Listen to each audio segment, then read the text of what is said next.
విజయవాడలో పర్యటిస్తున్నారు తెలంగాణ ముఖ్యమంత్రి రేవంత్ రెడ్డి. కంకిపాడులో జరుగుతున్న ఒక వివాహానికి హాజరయ్యేందుకు ఆయన అక్కడికి చేరుకున్నారు.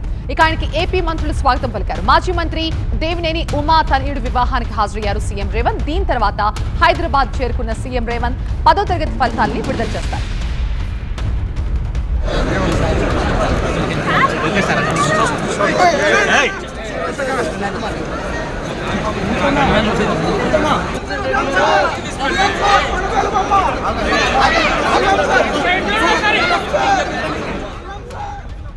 విజయవాడలో పర్యటిస్తున్నారు తెలంగాణ ముఖ్యమంత్రి రేవంత్ రెడ్డి. కంకిపాడులో ఒక వివాహానికి హాజరయ్యేందుకు విజయవాడకు చేరుకున్నారు.